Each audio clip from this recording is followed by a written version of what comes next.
ये हमारे सभी संकटों का निवारण करते हैं, ये सक्षम है। हमारे जीवन में आने वाले यानी प्रारब्ध में, किस्मत में किसी भी प्रकार का कोई संकट है उसका ये निवारण सहज में कर देते हैं। ये कब करते हैं? जब हमारी आस्था 100% कबीर परमेश्वर में हो जाएगी और अन्य किसी भी देव से हम कोई भी वस्तु की डिमांड स्वप्न में भी नहीं करेंगे। किसी भी प्रकार का कोई संकट है तो अपने परमात्मा कबीर जी से ही हम अर्जी लगाएंगे हृदय से। कुछ समय के बाद आपका स्वभाव बन जाएगा इस ज्ञान और समाधान और इस भक्ति के कारण कि आप पर कुछ भी आपत्ति आवेगी, आप केवल हे बंदी छोड़, हे परमपिता परमात्मा कबीर साहिब, आपके मुख से यही निकलेगा। तो उस समय परमात्मा आपके साथ हो लिया। फिर उस आत्मा के जीवन सफर में कोई भी संकट, सफर के अंदर कांटे होते हैं रास्ते में, तो हमारे जीवन सफर में कोई भी कर्म, पाप कर्म रूपी कांटा होगा तो वो परमात्मा ऐसे बुहार देगा जैसे पति भरता जमी पर जो जो धर है पाँव, समर्थ झाड़ू देत है ना काटा लग जावे। उस समर्थ को भूल कर हम परमात्मा से दूर होकर संसारिक लोगों से, संसारिक इन अधिकारियों से और इस 3 लोक के भगवान देवों से हम इनसे अपना संकट निवारण की इच्छा करते रहे। ये हमारी अध्यात्म ज्ञान की जो है कमी थी, त्रुटि थी। और जब हम परमात्मा से ही सब कुछ डिमांड करेंगे, इनके ऊपर समर्पित हो जाएंगे, तो परमात्मा कहते हैं जिस समय आप गर्भ के अंदर थे उस समय आपके साथ कौन था? ना मां थी, ना पिता था, ना कोई अन्य सगा संबंधी था। अकेले आप और परमात्मा, बीच में कोई नहीं था। उस समय आप सीधी पुकार कर रहे थे, हे परमात्मा मुझे इस नरक से निकाल दे। मां के गर्भ में बहुत पीड़ा होती है। उस पीड़ा को हम बाहर आने से भूल जाते हैं क्योंकि त्रिगुणमयी माया, इन तीनों गुणों के प्रभाव से हम बहुत ज्यादा प्रभावित होकर के अचेत हो जाते हैं। वो पिछली सब शुद्ध बुद्ध समाप्त हो जाती है। और परमात्मा आप कितना साक्षी है कि अंदर मां के पेट में आपको उसने पाला। मां के गर्भ से बाहर आने से पहले आपकी कैसी व्यवस्था कर दी, वो कितना चिंता करता है आपकी। दांत नहीं थे तो मां के स्तन में दूध भेज दिया, और उससे पहले एक टोपा दूध नहीं था मां के स्तन में। जो परमात्मा इतना भविष्य की आपकी चिंता करता है और बाहर आकर के आप स्वयं इतने इंटेलिजेंट बन गए, चतुर बन जाते हो, धनी बनने के लिए, अपनी सुरक्षा करने के लिए, अपने को सुखी बनाने के लिए लोगों को लूटते हो, रिश्वत लेते हो, चोरी करते हो, डाके मारते हो।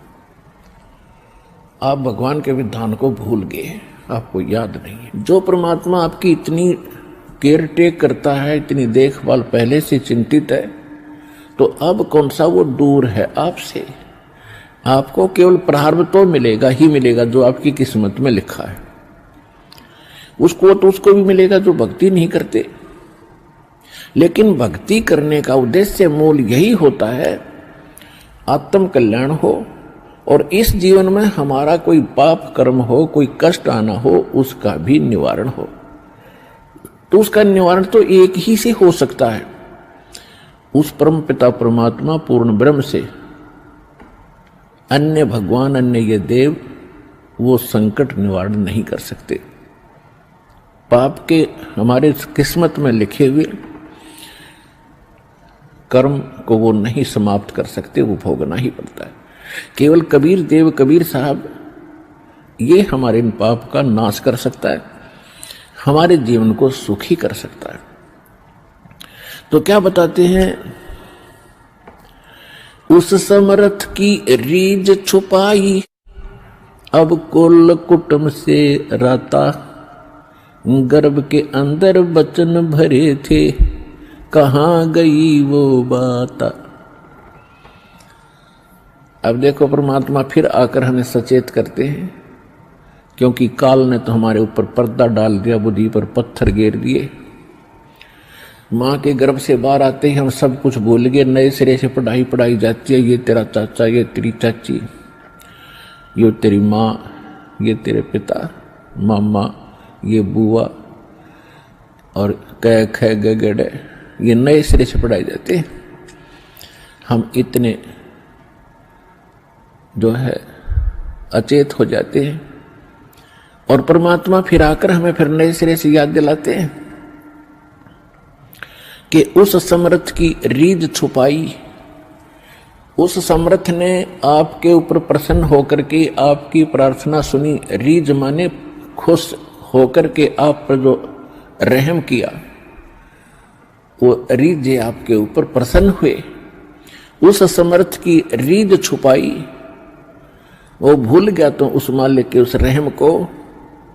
अब कुल कुटुंब तय राता, अब भूल गया ये तेरा बेटा या कोठी या कार, ये मेरा, ऐसे वैसे सारा दिन इसी भूल भुलैया में जीवन नाश कर रहा है। और गर्भ के अंदर बचन भरे थे, कहाँ गई वो बात। अब परमात्मा याद दिलाते हैं, अब कहाँ गई वो तेरी बात जब नूका था माँ के पेट में कि हे परमात्मा एक बार मुझे बाहर निकाल दे, कभी भी गलती नहीं करूँगा, आपकी याद गणी रखूँगा और आप पर पूरा विश्वास करूँगा। निर्वाह के लिए कार्य करते समय भी आपकी याद कभी नहीं भूलूंगा।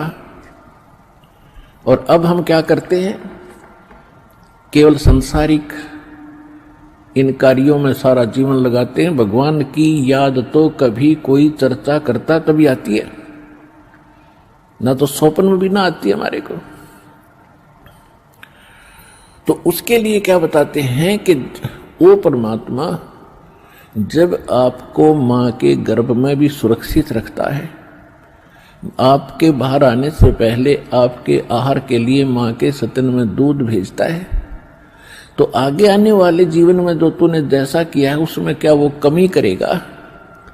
तो इस आधार से भी हमने उन बुराइयों से हट जाना चाहिए जो हम स्वयं धनी बनना चाहते हैं। चोर मिलावट करके, झूठ बोल के, चोरी करके हम इस तरह जो धनी बनना चाहते हैं, रिश्वत लेकर, तो ये हमारी भूल है। ये पैसा ऐसे एकत्रित किया हुआ आपके पास नहीं रहे।